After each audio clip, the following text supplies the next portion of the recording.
Ao longo de Dragon Ball, vimos muitos e muitos personagens. A lista é grande, né, galera? Seja personagens principais que tiveram seus arcos bem desenvolvidos conforme a história foi avançando, ou também personagens secundários que participaram em determinada parte da história e depois perderam relevância. Mas também tivemos certos personagens específicos que aparecem em mídias específicas de Dragon Ball e que eles não são considerados a história principal feita por Akira Toriyama. Eles são os personagens não canônicos que serão o foco do vídeo de hoje. Nós vamos falar hoje como seria se esses personagens fizessem parte do canone de Dragon Ball, né, galera? Ficou curioso com o tema desse vídeo? Então já se prepara para gritar Kakaroto e vem comigo.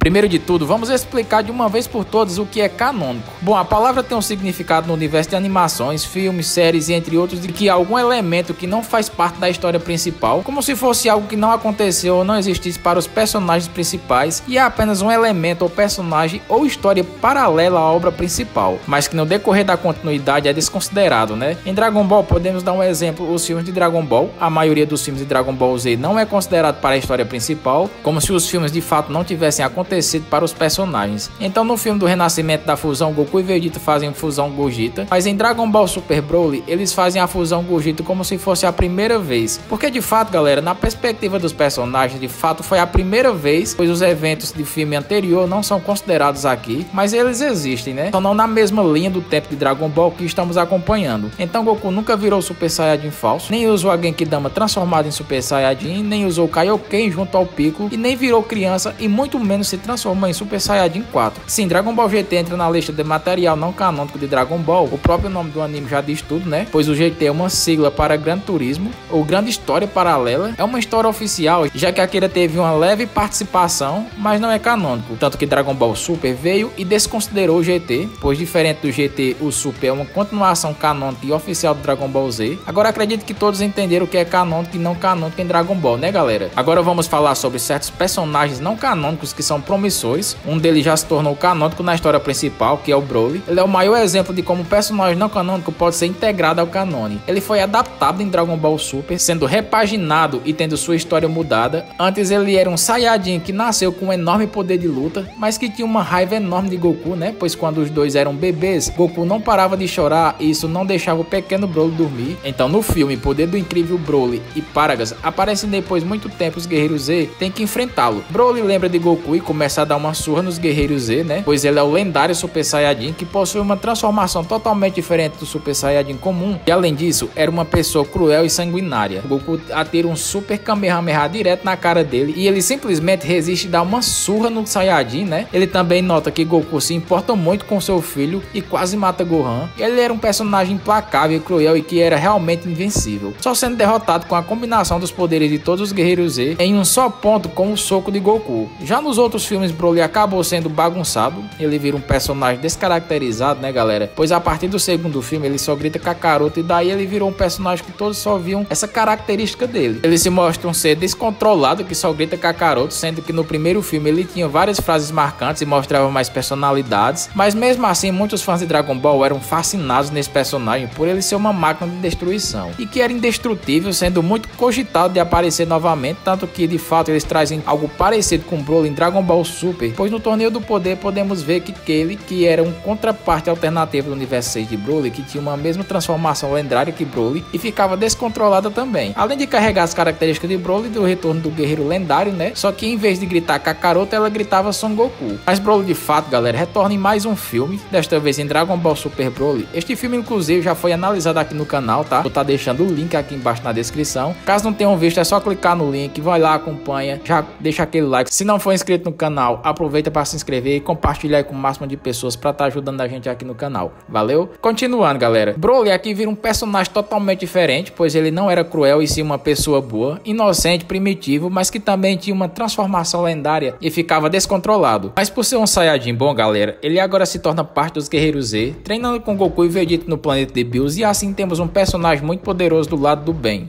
Por isso digo que ele é um bom exemplo de personagem não canônico integrado na história principal. Mas claro, também temos outros personagens que são não canônicos, mas até hoje nunca apareceram na história principal, como Turles, que era um Saiyajin maligno que apareceu no filme de Árvore do Poder, onde ele usa apenas uma árvore para conseguir mais poder e fazer todos se ajoelharem a seus pés, né? Mas uma coisa é certa, galera, ele tinha a mesma aparência de Goku, só que com um aspecto sombrio, né? Pois ele foi feito para ser a representação de como seria se Goku viesse para a Terra e não tivesse ficado amigo dos terráqueos. Mas não explica porque Turles era igual a Goku, porque dentro da história teria que ter um motivo para isso, né? Como ele ser algum irmão perdido de Goku, mas nada disso foi explicado. Então, como ele não retornou de forma canônica, ficamos sem saber mais de nada sobre este personagem. Mas no caso de Turles, eu não sei se seria interessante trazê-lo no canone, pois já tivemos Goku Black, né, como uma contraparte maligna de Goku, sendo o vilão da saga. Turles seria um conceito muito parecido se fosse trazido de volta, mas comenta você aí o que você acha de Turles e se ele voltasse, como seria o personagem canônico. Agora, continuando, galera, um personagem que em minha opinião seria interessante demais voltar com um personagem canônico que daria para fazer uma saga dele, seria o Cooler, um vilão dos filmes de Dragon Ball Z. Ele era um renegado da raça do Freeza, né, que apareceu para vingar a morte de Freeza lutando contra Goku. Depois posso até fazer um vídeo sobre a participação dele nos filmes de Dragon Ball Z, mas se ele aparecesse no Super, certamente os fãs iriam pirar, pois ele é muito querido pela comunidade de Dragon Ball e já foi até imaginado como Cooler dourado e se tornasse um do Super, né? Mas acredito que ele poderia aparecer no Super em uma saga futura, sendo que desta vez ele não viria para vingar a morte de Freeza, mas sim para tomar seu lugar como imperador do universo. Tendo passado esse tempo todo treinando e se fortalecendo, assim ele chega a um nível mais poderoso que o Black Freeza, e assim Goku, Vegeta, Broly, Piccolo, Gohan teriam que impedi-lo de se tornar o imperador de tudo. E claro, Goku e Vegeta sempre querem enfrentar guerreiros cada vez mais fortes, né? Então iriam treinar para fortalecer suas técnicas atuais e até conseguir novas além delas. Freeza também procura se fortalecer para não perder seu irmão renegado. Eu tenho certeza que todo mundo que reclama de Dragon Ball Super ser ruim iria amar se essa saga existisse. Eu ainda acrescentaria Goten e Trunks voltando a lutar, né? Além de Pan e Up, e eu falei dele no último vídeo. Comentem aí quem vocês mais gostariam de ver nessa saga do Cooler no Super. Sabe uma personagem que aparece em um jogo que se tornou muito popular, galera? Essa é a Android 21.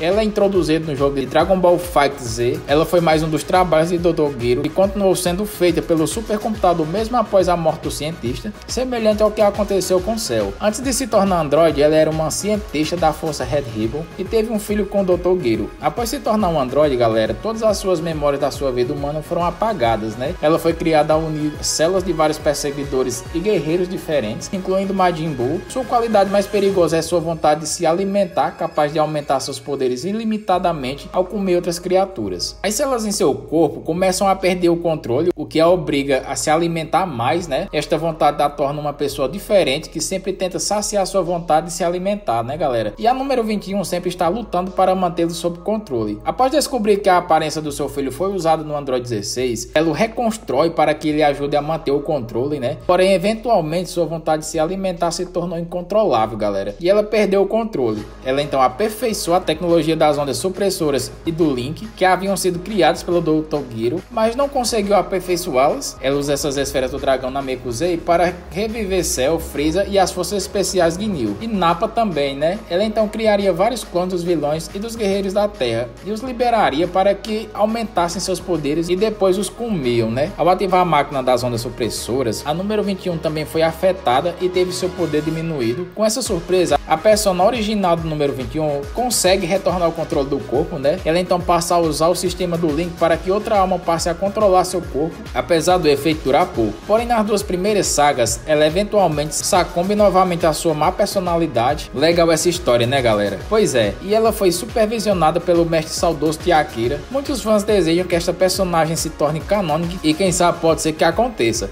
Dragon Ball Super Hero trouxe de volta androids, como o Cell Max e até a Força Red Ribbon em si foi trazida de volta e recentemente no mangá, para a surpresa de todos, Android 16 retornou. Só não vamos comentar muito sobre isso, pois não é o foco do vídeo, né? Mas o que eu quero dizer é que Dragon Ball nunca deixa de lado este conceito de androides que sempre esteve presente na obra desde o clássico, e caso vocês queiram, posso trazer um vídeo só falando dos androides. Basta que vocês comentem e no mais é isso, galera. trouxe esses 3 personagens marcantes para vocês pensarem sobre este assunto, que é muito interessante de se pensar, né? Pois após a morte do Akira, não sabemos como vai ser o futuro de Dragon Ball, mas uma boa sacada seria trazer alguns destes personagens para a história principal, assim deixando a obra mais rica e personagens com o passado e desenvolvimento bem construído como o Android 21, ou trazer um personagem muito popular que poderia ser o antagonista principal de uma saga inteira com Cooler, ou até reinventar um personagem antigo e refazer toda a sua história como que foi feito com Broly. Mas qual outro personagem não canônico poderia aparecer em Dragon Ball Super? Deixem nos comentários. Eu sou o Saga Z e tô indo nessa.